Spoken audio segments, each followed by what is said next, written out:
High বন্ধুরা, আমি রূপম। আমি আমার প্রিভিয়াস ভিডিওতে বলেছিলাম যে দেবের ফিল্ম হইচই আনলিমিটেড আমাদের ওয়েস্ট বেঙ্গলের মধ্যে সীমাবদ্ধ নয়, ছবিটা উজবেকিস্তানে রিলিজ হচ্ছে এবং সেটা আজকে হয়েছে। বাট আনফর্চুনেটলি দেব নিজের লোকসভা ভোট এবং ফিল্মের শ্যুটসের জন্য প্রিমিয়ার উপস্থিত থাকতে পারেননি, সে ক্লিপেও জানিয়েছেন।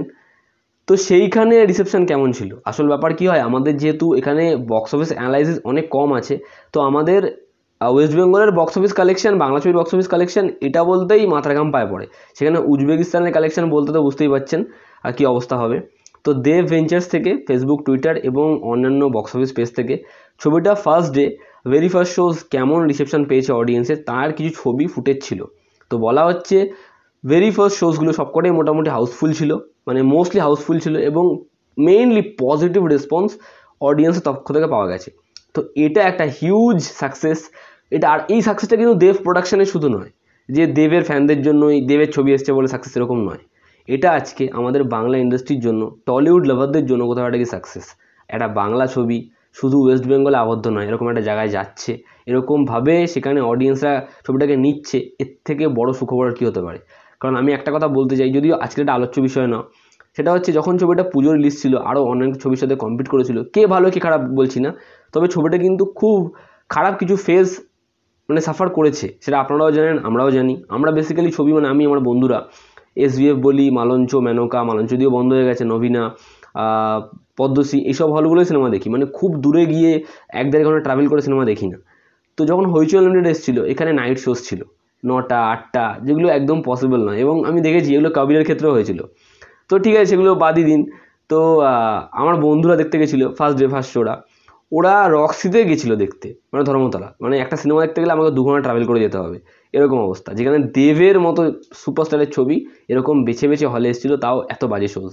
এবং দেব ফেস অফেও জানিয়েছে তার সাথে কী হয়েছিল, যদিও আজকে সেগুলো নিয়ে কথা বলবো না।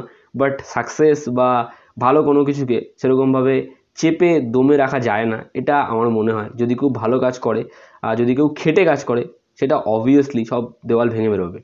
এরপর যদি বলি দেবের আপকামিং ছবিগুলো, তো দেব প্রোডাকশানটা আর বেশি দিন লাগবে না আমার মনে হয়।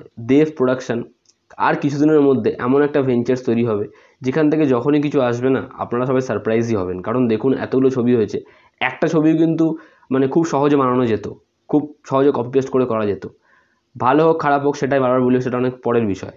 অ্যাটলিস্ট দে আর ট্রাইং, তারা চেষ্টা করছে এবং এটার জন্য তাদেরকে সাপোর্ট করা উচিত। এবং আজকে এই সাকসেসটার জন্য আমি জানি না কার কী রিসেপশন হবে, বাট আমি খুব খুশি, মানে অ্যাজ এ বাঙালিও এবং অ্যাজ এ টলিউড লাভার, যে এরকম একটা ছবি এরকম জায়গায় গেছে, দেখান, লোকে দেখছে, পয়সা খরচা করছে, দেখছে, এর থেকে বড় আর কিছু হতে পারে না। ঠিক আছে, ফিল্ম বাজে হোক, তস্য খারাপ হোক, ভালো হোক, খুব ভালো হোক, ডাজেন্ট ম্যাটার। কিন্তু যেটা ম্যাটার সেটা হচ্ছে অডিয়েন্স দেখছে, অডিয়েন্স নিচ্ছে, এবং তার চেয়েও বড় কথা হচ্ছে যে এই প্রোডাকশানটা ভ্যালুয়েবল অ্যাসেটস আমাদের জন্য আনছে। এবছর পাসওয়ার্ড আসছে, সেটাও বড় কিছু হবে, এবং অভিচন্দ্র রাজা, অভিচন্দ্র মন্ত্রী আসছে, একটার পর একটা দেব ভেঞ্চার্স থেকে আসছেই। তো এটার জন্য কংগ্রাচুলেশন দেব, এবং বাংলা ইন্ডাস্ট্রির জন্য আমরা এরকম আরও কিছু গিফট পাই, এটাই বলবো। ভিডিওটা ভালো লাগলে লাইক, শেয়ার, সাবস্ক্রাইব অবশ্যই করবেন। রেড বাটনটা এক্ষুনি ট্যাপ করে দেবেন। আর হ্যাঁ, রেড বাটনটা ট্যাপ করবেন, ওটা ট্যাপ করতে একদম পয়সা লাগে না। পরের ভিডিওতে আবার দেখা হচ্ছে, খুব ভালো থাকবেন, টেক কেয়ার।